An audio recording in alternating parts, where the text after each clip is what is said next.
다 같이 사도신경으로 신앙 고백하심으로 새벽기도를 하나님께 드리시겠습니다. 나는 전능하신 아버지 하나님 천지의 창조주를 믿습니다. 나는 그의 유일하신 아들 우리 주 예수 그리스도를 믿습니다.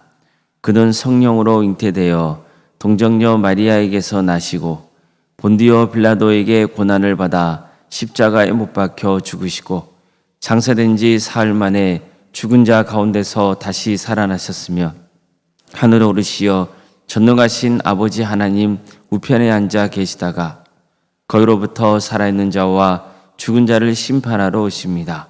나는 성령을 믿으며 거룩한 공교회와 성도의 교제와 죄를 용서받는 것과 몸의 부활과 영생을 믿습니다.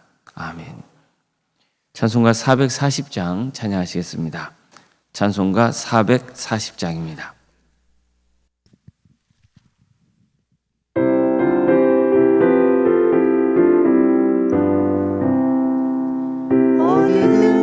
예수 나를 이끌면 어디든지 예수 함께 가려네. 예수 함께하니 가면 나롭고 예수님과 동행하면 겁없네. 어디를 가든지 겁낼 것 없네. 어디든지 예수 함께 가려네. 세상 친구 모두 나를 떠나도 주와 동행하면 외로움 없겠네. 가는 길이 위태하고 해도 어디든지 예수 함께 가려네. 어디를 가든지 겁낼 것 없네. 어디든지 예수 함께 가려네. 어두운 굴을 나를 애워쌀 때에 주가 함께 계심 믿고 자려네. 죽은 후에 천국에서 깨어나 예수 함께 길이 살리라. 어디를 가든지 겁낼 것 없네. 어디든지 예수 함께 가려네. 하나님의 말씀 함께 보겠습니다. 출애굽기 37장 1절에서 9절까지 말씀입니다. 출애굽기 37장 1절에서 9절 말씀입니다.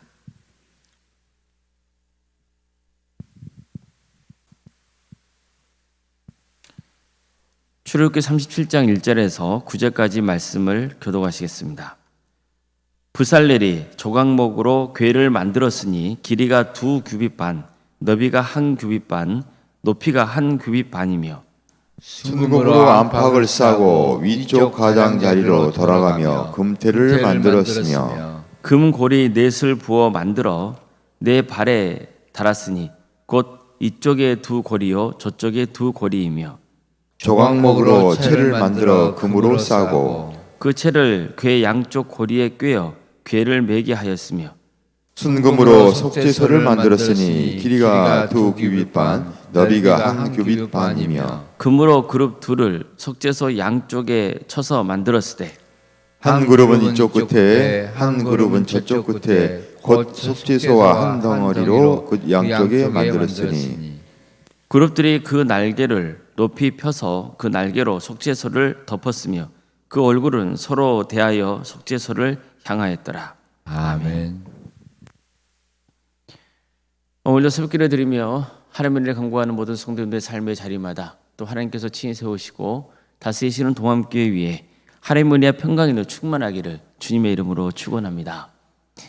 본문은 부살렐이 하나님의 지시대로 증거궤와 증거궤를 덮은 뚜껑인 속죄소를 만드는 장면을 전하고 있습니다. 증거궤와 속죄소는 성막 안에 비치되는 여러 기구에 비해서 가장 중요한 의미를 가진 기구였습니다. 가장 큰 이유는 하나님께서 그곳에 친히 임재하시겠다고 말씀하셨기 때문입니다. 즉 증거계 안에 하나님이 직접 십계명을 세고 주셔서 모세에게 주신 돌판이 들어가 있기 때문이죠. 우선 부살레는 조각목으로 직사각형 모양의 궤를 만듭니다. 그리고 순금으로 그 안팎을 입히고 그 둘레에 금태를 둘렀습니다. 또 증거계를 덮는 덮개인 속죄소를 만듭니다. 하나님은 속죄소에 날개 달린 그룹 한 쌍을 만들게 했습니다. 따라서 불살레는 하나님 명하신 대로 금을 둘겨서 두 그룹을 만들고 그것들을 속죄소 양쪽 끝에 세웠습니다. 두 그룹의 얼굴이 양쪽에서 서로 마주보게 했고 그룹 날개로 속죄소를 덮게 했습니다. 하나님은 이후 완성된 증거계 안에 하나님이 직접 계명을 새겨주신 돌판을 넣어두게 하셨습니다. 이렇게 해서 제작된 증거계는 회막 안에 있는 지성소에 놓게 하십니다. 다시 말해서 성막의 심장부에 이 증거계와 증거계를 덮는 덮개인 속죄소를 위치시켰던 겁니다. 그리고 그 안에는 말씀드린 대로 하나님의 말씀이 새겨진 돌판이 보관되어 있었습니다. 하나님은 모세에게 내가 그 속죄소 위에 임하겠다고 하셨습니다. 그리고 속죄소에 달려있는 두 그룹 사이에 이스라엘 백성들에게 명할 모든 말씀을 모세에게 알려주겠다고 하셨습니다. 따라서 증거계와 속죄소는 하나님과 모세가 서로 만나는 장소였던 겁니다. 그래서 특별히 속죄소를 시온자, 곧 은혜의 자리라 이렇게 표현하기도 했던 겁니다. 하나님이 임재하신 곳인 증거계 안에 하나님의 말씀이 새겨진 돌판이 보관되어 있다는 것은 아주 중요한 진리를 전하고 있는 겁니다.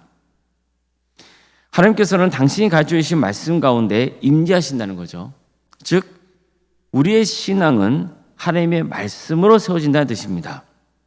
하나님의 말씀이 들어있는 증거계를 성막 중심부에 보관하게 하셨다는 것은 그 말씀이 엄청나게 귀하다는 것을 증거하고 있는 거죠.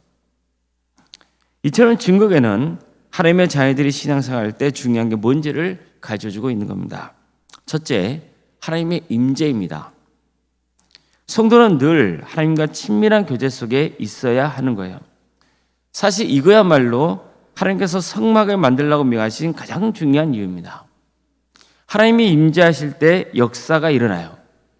예를 들어 하나님은 시내산 떨기나무에 임재하셨습니다. 그 떨기나무는 불이 붙은 대로 사그라지지 않는 나무였습니다. 모세는 그게 너무도 신기해서 그 떨기나무를 향해 가까이 다가가려고 했죠. 그러자 그 떨기나무 안에서 모세를 부르시는 하나님의 음성이 들렸습니다. 하나님은 모세에게 내가 선 곳은 거룩한 땅이니 이리로 가까이 오지 말라 명하셨습니다. 이 때문에 모세는 하나님 뵙기를 두려워하죠. 하지만 하나님이 떨기나무에 임재하셔서 모세를 만나 주셨기 때문에 역사가 일어나는 거예요. 하나님은 모세를 애굽 땅에 보내셔서 백성들을 광야로 이끌게 하셨습니다. 물론 이 모든 일은 하나님이 주관하십니다. 하나님이 친히 애굽 땅에서 임재하셔서 이 일을 행하실 거예요. 하나님은 이제 속죄소 위에 임재하실 겁니다. 그래서 성막을 중심으로 이스라엘 백성들이 생활하게 될 겁니다. 또한 성막을 중심으로 전쟁으로 나가게 될 거예요. 특히 하나님의 임재와 관련해서 우리가 늘 기억해야 하는 것은 하나님은 거룩한 분이시라는 겁니다. 이것은 특히 지성소 안에 위치한 증거계가 잘 보여주고 있어요. 증거계는 존귀하고 영화로우신 하나님과 그분의 권능을 잘 말해줍니다. 증거계를 덮는 속죄소에 달린 날개를 달린 두 그룹이 있고 그 날개가 속죄소를 감싸고 있는 모습을 한 것은 하나님의 천사가 하나님의 거룩함을 선포하고 지키는 역할을 하고 있는 것을 상징적으로 보여주고 있는 겁니다. 이처럼 우리는 늘 하나님의 임재를 사모해야 할 뿐만 아니라 동시에 하나님은 거룩한 분이시라는 것을 기억해야 됩니다. 그래야만 하나님 말씀에 더 잘 순종할 수 있는 거예요. 하나님은 은혜롭고 자비로운 분이시죠. 정말 우리와 친밀하게 함께 하시려고 하시는 분이세요. 그러나 하나님은 동시에 거룩한 분이세요. 이것을 우리는 늘 기억해야 돼요. 이걸 우리가 명심하지 않으면은 우리는 하나님의 말씀을 잘 순종할 수 없는 거예요. 인간이 연약하거든요. 그래서 하나님은 거룩한 분이시라는 것. 그리고 하나님은 그 말씀에 임재하시며 그 말씀에 순종하지 않을 때는 반드시 그 책임을 물으신다는 것. 그 엄중함을 기억해야 되는 거예요. 그래야만 우리는 하나님의 말씀에 더 잘 순종할 수 있습니다. 둘째로 하나님이 임재하시는 곳에는 용서의 은혜가 있다는 것도 기억해야 됩니다. 죄를 지은 백성들은 자기 죄를 대신 지고 죽어야 하는 짐승을 데리고 성막으로 와야 했죠. 그들은 자기 죄를 짐승에게 전가시킨 후에 잡습니다. 그래서 하나님께 바치잖아요. 그럼 사랑과 긍휼이 많으신 하나님께서 그 사람의 죄를 용서해 주십니다. 나중에 보면 대제사장이 1년에 한 번만 증거궤가 있는 지성소 안에 들어갈 수 있었습니다. 그곳에서 이스라엘을 대표해서 하나님을 예배하며 백성들의 죄를 용서해 주실 것을 간구하게 되죠. 우리는 하나님의 용서의 은혜가 있기 때문에 하나님 앞에 나아갈 수 있는 것이고 담대하게 다시 일어설 수 있는 겁니다. 그만큼 용서의 은혜가 중요한 거예요. 우리가 아무리 하나님을 믿어도요, 하나님이 우리의 죄를 용서해 주시지 않는다면 우리에게는 소망이 없는 겁니다. 우리의 소망은 어디에 있습니까? 하나님이 우리와 함께 하신다는 것. 동시에 하나님은 우리의 죄를 용서해 주시는 은혜를 베풀어 주신다는 것. 이것이 우리에게는 강력한 소망인 겁니다. 세 번째로 성도는 늘 말씀을 가까이 해야 한다는 것을 오늘 본문이 가르쳐주고 있는 겁니다. 말씀이 새겨져 있는 돌판에 하나님께서 임재하시겠다는 것은요, 말씀과 함께 하실 것이라는 의미가 포함되어 있는 거예요. 하나님께서는 백성들이 만들어서 숭배했던 금송아지에 임재하시는 게 아니에요. 하나님이 직접 명하신 그 말씀 위에 임재하시는 겁니다. 그래서 신명기에도 보면 하나님께서 이렇게 말씀하시는 겁니다. 이스라엘아 들으라. 우리 하나님 여호와는 오직 유일한 여호와시니 너는 마음을 다하고 뜻을 다하고 힘을 다하여 내 하나님 여호와를 사랑하라. 오늘 내가 내게 명하는 이 말씀을 너는 마음에 새기고 내 자녀에게 부지런히 가르치며 집에 앉아 있을 때든지 길을 갈 때든지 누워 있을 때든지 일어날 때든지 이 말씀을 강론할 것이며 너는 또 그것을 내 손목에 매어 기호를 삼으며 내 미간에 붙여 표로 삼고 또 내 집 문설주와 바깥문에 기록할지니라. 어떻습니까? 하나님의 말씀이 늘 백성들의 삶 가운데 함께한다는 것을 강조하고 있는 거죠. 왜요? 하나님 말씀이 있는 그 자리에 누가 임재하시기 때문이에요? 하나님께서 임재하시기 때문이에요. 그래서 성도는 늘 하나님의 말씀을 가까이 해야 되는 겁니다. 자, 이상 세 가지를 살펴봤습니다. 하나님의 임재, 하나님의 용서로 죄 사함을 받는 것, 하나님께서 우리가 반드시 지켜야 할 계명이 주셨다는 것. 이거야말로 하나님께서 성막을 제작하신 목적이었습니다. 그렇다면 이 증거궤는 오늘날 우리에게는 예수님을 상징한다고도 볼 수 있는 거죠. 예수님은 누구십니까? 하나님의 아들이십니다. 그런데 인간의 몸을 입고 이 땅에 임하셨습니다. 예수님은 우리의 죄를 용서할 수 있는 권세가 있습니다. 예수님은 우리의 죄를 대신 지고 십자가에 달려 죽으셨습니다. 그래서 친히 산 제물이 되어주신 거예요. 이처럼 예수님은 사랑과 긍휼이 충만한 분이십니다. 그래서 우리 죄를 대신 지고 십자가에서 온갖 고초를 당하셨던 겁니다. 또한 예수님은 살아계신 하나님의 말씀 그 자체셨습니다. 요한복음 1장도 보면 말씀이 육신이 되어 우리 가운데 거하셨다 하잖아요. 하나님의 말씀이 육신이 되신 분이 예수님이라는 거예요. 따라서 예수님이 곧 하나님의 말씀이에요. 증거궤가 성막의 심장부에 위치해 있었잖아요. 게다가 증거궤 위에 정확히 말하면은 증거궤 덮개인 속죄소 위에 하나님이 임하시게 하셨어요. 바로 그곳에 하나님이 임재하시기 때문에 증거궤야말로 성막의 심장이라고 볼 수 있는 거죠. 마찬가지로 우리 신앙의 핵심도 예수님입니다.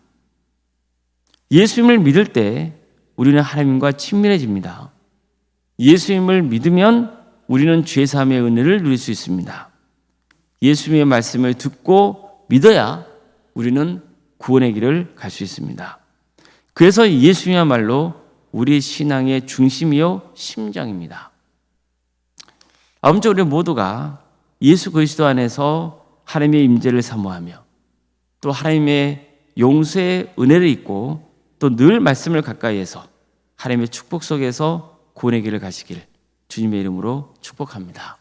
기도하시겠습니다. 사랑해 주님 감사드립니다. 오늘 우리에게 새로운 나라를 이렇게 주시고 또 하나님의 은혜 속에 살아갈 수 있도록 인도하신 주님, 우리가 하나님의 임재 속에 용서의 은혜를 입은 거룩한 성도로서 하나님의 말씀을 늘 가까이 하고 그 말씀을 듣고 순종하는 삶의 길을 가게 하여 주시옵소서. 그래서 하나님 베푸신 은혜를 누리며 살아갈 수 있도록 주님 함께하여 주시옵소서. 도암교회를 세워주시고 지금까지 지켜주신 은혜에 감사를 드립니다. 도암교회가 예수 그리스도를 중심으로 세워지는 거룩한 교회가 되게 하여 주시옵소서. 우리 성도들 모두가 예수 그리스도 안에서 서로 사랑으로 하나 되게 하여 주시옵소서. 우리 성도들 모두가 주님과 늘 동행하며 끝까지 한 사람도 예외 없이 구원의 길을 가는 축복을 누리게 하여 주시옵소서. 전하신 주님, 어려움에 처한 우리 성도들이 있습니다. 유체적인 병 가운데 치료 중에 있는 성도들이 있고 또 여러 형편 가운데 마음이 있으나 예배자가 나오지 못하고 있는 성도들도 있습니다. 그들에 관한 그 자리가 하나님의 영이 충만하게 임하는 복된 자리가 될 수 있도록 인도하여 주시옵소서. 수술을 앞둔 가정도 있사오니 주님께 도와주시고 함께하여 있어서 온전히 치유되고 회복되는 역사가 있게 하여 주시옵소서. 가정에 그 밖에도 여러 어려운 문제를 놓고 하나님께 은혜를 구하고 있는 성도들이 있습니다. 주님 도와주시고 함께하여 주시옵소서. 우리의 가문을 주님의 말씀으로 일으켜 세워주시기를 소망하오니 도와주시고 함께하여 주시옵소서. 긍휼의 은혜를 베풀어 주시옵소서. 객지에 나가 있는 성도들이 있습니다. 학업으로 직장으로 또 군복무로 여러 형편 가운데 해외에 나가 있는 성도들, 그들의 안전을 지켜주시며 그들의 삶의 자리를 늘 함께하여 주시고 어느 자리에 머물러 있건 예배자의 삶을 살아갈 수 있도록 주께 친히 함께하여 주시옵소서. 자녀의 잉태를 바라고 있고 출산을 앞둔 가정이 있습니다. 의지의 출산을 잘 마칠 수 있도록 도와주시옵소서. 생육과 본성의 축복이 차고 넘치는 동암지단이 될 수 있도록 주님 함께하여 주시옵소서.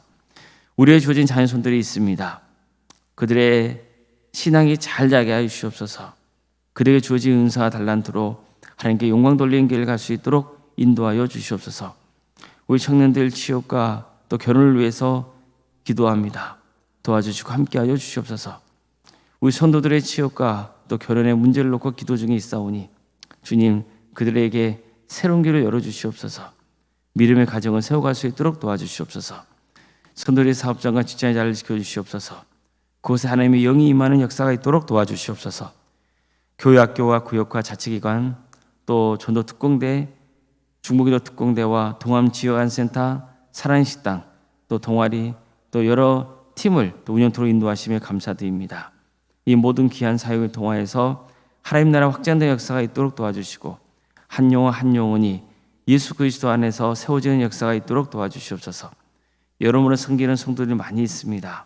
주님께서 도와주시고 함께하여 주셔서 은혜 중에 섬길 수 있도록 인도하여 주시고 무엇보다도 우리 성도들의 섬김을 통하여서 주님의 사랑을 체험하고 우리의 신앙이 성장하고 성숙해져가는 역사가 있게 하여 주시옵소서. 원로생각 사모님 성령 충만케 하여 주시고 평안의 축복을 보여주시며 미래의 명가를 소져갈 수 있도록 도와주시옵소서. 섬기시는 교회 위에 하나님의 축복과 은혜가 차고 넘치는 역사가 있도록 도와주시옵소서. 장로님, 안수 이사님, 또 권사님, 집사님, 교육자 모두에게 성령 충만케 하여 주시고 정말 낮아지는 마음으로 주님의 영광을 위해서 묵묵히 섬김의 길을 갈 수 있도록 도와주시옵소서. 그래서 하나님의 축복을 충만히 누리는 역사가 있도록 인도하여 주시옵소서. 특별히 8세 이상 어르신을 또 모시고 효도 여행을 다녀오려는 계획 속에 있습니다. 주님, 이 모든 과정 가운데 주께서 함께하여 주셔서 은혜 중 행사를 잘 마칠 수 있도록 도와주시옵소서. 이 나라 민족을 주께서 국력해 주시옵소서. 하나님의 공의와 정의가 바로 세워지는 거룩한 나라 되게 하여 주시고, 억압받고 있는 북한 동포들 주님께서 길가해 주셔서 하루속에 해방과 자의 기쁨을 맛보게 해주시며, 하나님 나라에 선신하고 있는 목회자들과 선교사들 가운데 친히 역사해 주셔서 그대의 헌신을 통하여서 많은 고뇌의 열매가 맺어지는 축복을 허락하여 주시옵소서. 새벽기를 드리며 하나님을 간구하는 성도들 한 사람 한 사람 그 이름을 기억하여 주시고, 하나님께 드리는 모든 기도의 제목이 주님의 뜻 안에서 응답하는 역사가 있게 하여 주시옵소서. 모든 것 주님께 의지하오며 살아계신 예수님의 이름으로 기도드리옵나이다. 아멘.